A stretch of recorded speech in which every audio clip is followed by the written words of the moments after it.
Film परिचय 1972 में आई थी, जिसके हीरो थे जितेंद्र साहब।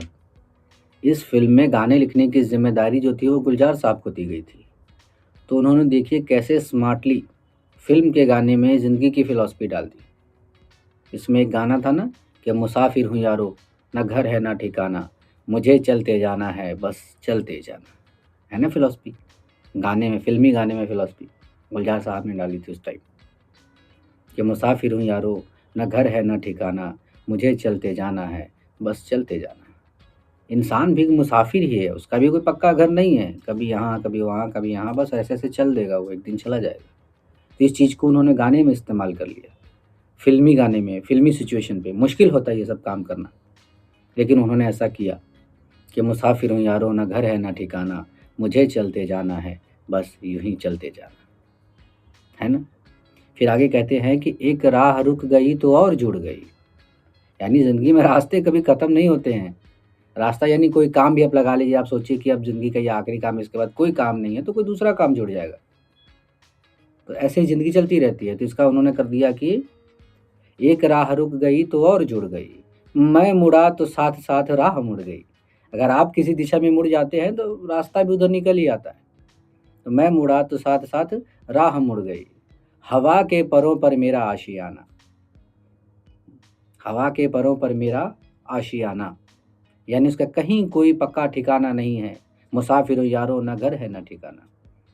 हवा जैसे रुकती नहीं है, चलती रहती है, चलती रहती है, चलती रहती है। बस ऐसे ही कुछ मुसाफिरों की ज़िंदगी भी, यानी इंसान की ज़िंदगी, कि हवा के परों पर मेरा आशियाना, जैसे हवा घूम रही।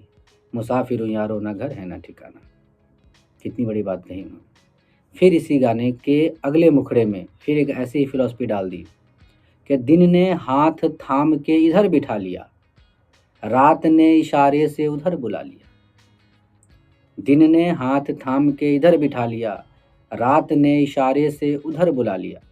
मतलब कहने का ये है कि जब दिन होती है, तो वो अपने हिसाब से हाथ थाम के इंसान को अपनी जगह पे बिठा ही देती है। मतलब दिन तय कर देती है कि आपको करना क्या है।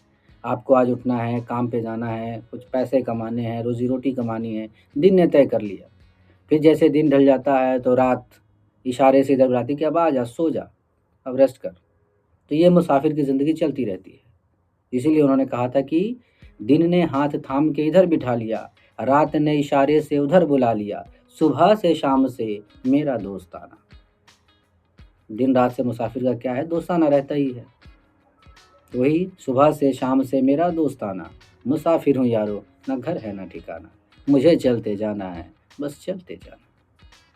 देख रहे हैं कैसे फ़िल्मी सिचुएशन के गाने, जो पर्टिकुलर एक कैरेक्टर है, सिचुएशन है, क्या कहते हैं उसको, डायरेक्टर की एक ब्रीफ होती है, कितना कुछ होने के बाद कितने झमेले, फ़िल्मी गाने लिखने में बहुत झमेले होते हैं।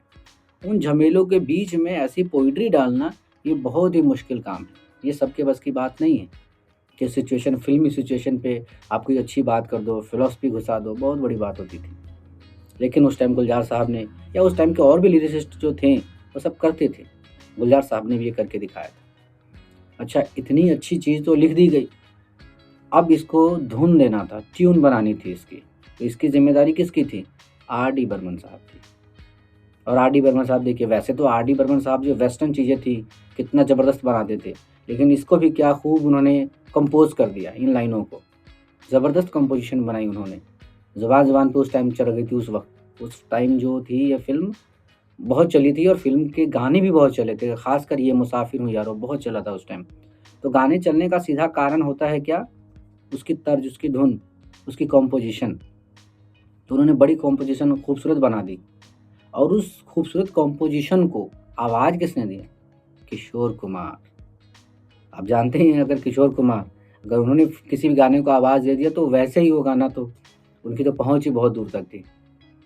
क्या खूबसूरत कॉम्पोज़िशन बनाई थी आर डी साहब ने। तो कि मुसाफिर हूँ यारो, ना घर है ना ठिकाना, मुझे चलते जाना है, बस चलते जाना। मुसाफिर हूँ यारो, ना घर है ना ठिकाना, मुझे चलते जाना है, बस चलते जाना। तो ये लाइनें याद कैसे रह गई? अपनी कॉम्पोज़िशन की वजह से, जो आज भी लोगों को याद है, मुझे याद है। मुझे इसकी कॉम्पोज़िशन बहुत अच्छी लगती है।